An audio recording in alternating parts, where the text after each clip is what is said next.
skin, light skin, we all need to be united because with them, they don't look at themselves that way. Exactly. They all Asian. They all mixed.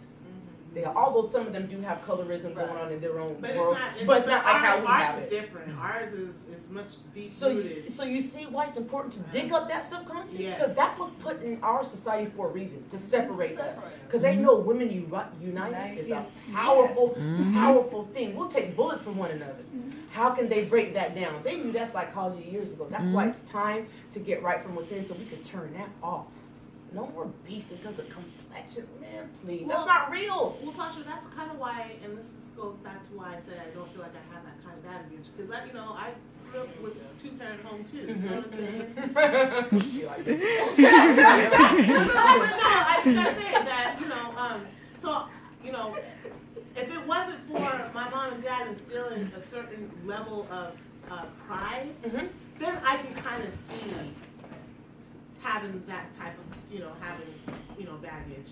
I mean, maybe it's a different kind of baggage, but what I'm saying is, like, it's not a self-hate baggage. It's not, and I'm not saying that anybody else is having that issue. That's the main issue. I'm just saying, I feel like if I had, like, if I was self-conscious about being black, having nappy hair, not knowing my history, I can kind of see carrying that kind of baggage and letting it be an inferior to me.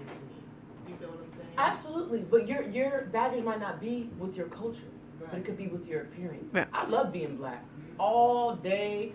Look, send me back to the motherland. I've been there. I'm like, send me back. But I live in the United States. I carry baggage, body image.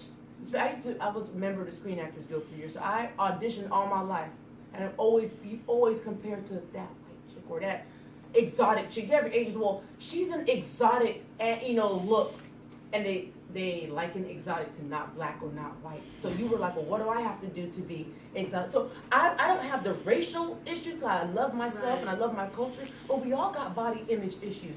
If I don't have a flat stomach, I'm fat. Women's supposed to carry fat because we got to carry kids. People that don't have a lot of fat have a hard time carrying babies, or if they have too much fat. So that's the stuff that we're affected by. Different things. Some of us are not affected by looks or by race, but it's about classism.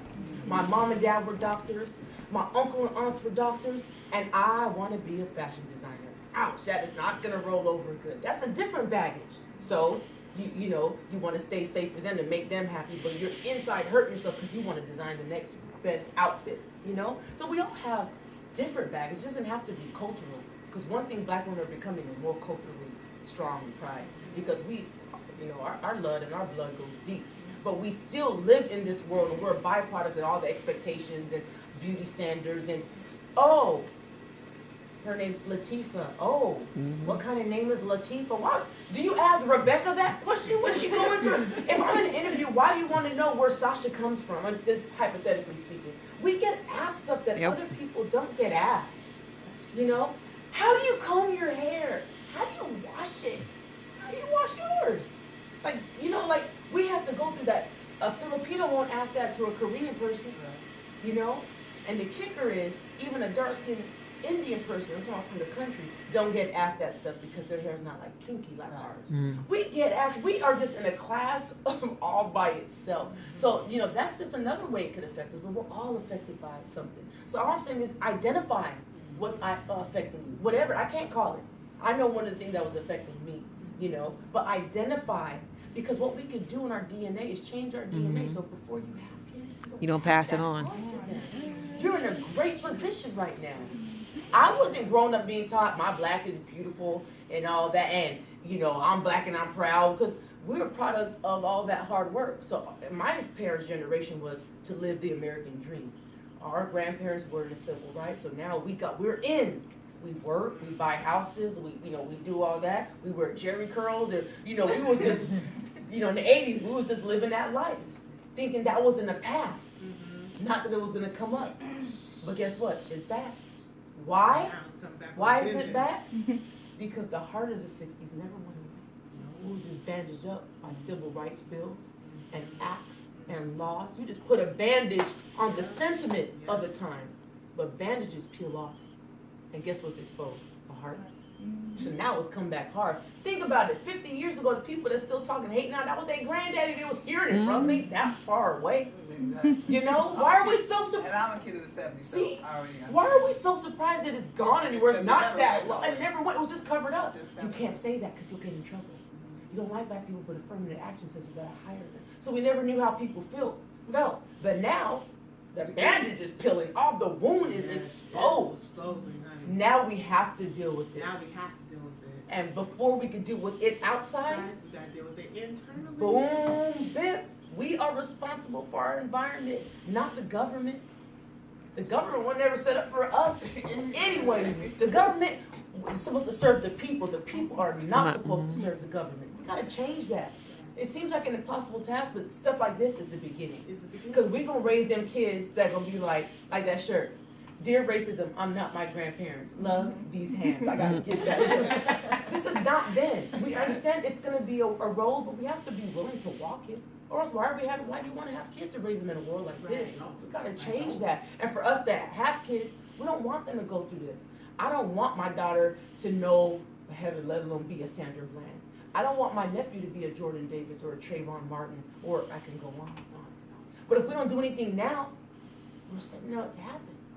Black, white, not white, black, half Mexican. You brown? Right.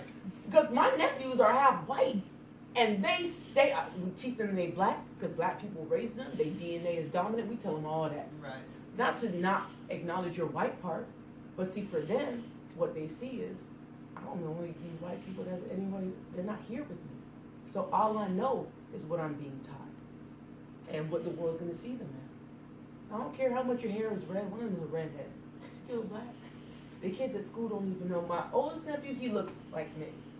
Kind of like, we call him Colin Kaepernick because he always with a Malcolm X shirt on or something, bless his heart.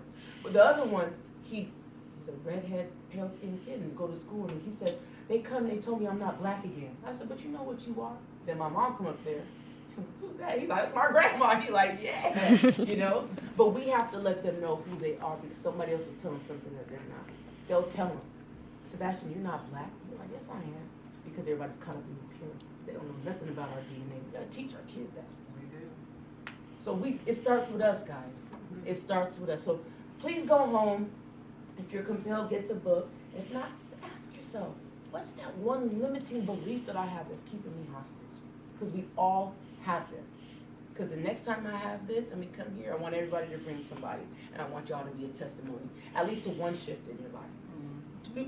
The journey is continual. We be wanting to get to that climax and just be like, yes, I made it. Then it dies. And we have to keep going. We have to keep going. Because it's a lifestyle change. It's not. And I have to tell myself in my mind, like this is not what do they say? It's not a sprint. It's a marathon. A marathon. Mm-hmm. So yeah, I'm ready. You had asked the question like, are you ready to change your life? And I'm like, yeah, I'm ready. And that's where it happens. Like I was telling Latia, I want to be on her and Kim's level by this time next year and be ready to go through some type of certification, so I can keep the thing going. That's it. So you can do it. Yeah. The most important thing is like she did, set goals. Yeah. Set goals, write them out, paint this picture. This is a blank canvas for a reason. That baby came to be because these people somewhere in the subconscious wanted that baby. We don't get. That's why there's some people that try and don't get it because there's some blockages. I'm not knocking. I know people who have tried to have babies for years and they couldn't have it, and it hurts me because they really want it. And sometimes I see people that don't want them and get it, but I'm pisses me off. I'm like, you again, eighth one, like no, But there's something in the subconscious that keep coming up for them to get the lessons. And I said lessons come up in ways for you to get it, or there's something in them that's blocking them from receiving that lesson. They don't have enough open arms. So it's one of the two. Everything is for something. It don't just happen for punishment. Just understand that. Anyways, thank you guys so much for having me because I could say it would be midnight out here talking. But you guys, it's here. We have 2-3 weeks for the new year. You're here for a reason. Right. Okay, 1 or 2 y'all might have been here because somebody dragged you here, but you're still here for a reason. So what do you do with it? What do you do with it? Nothing wrong with admitting where you got to start doing work. If you didn't have no work,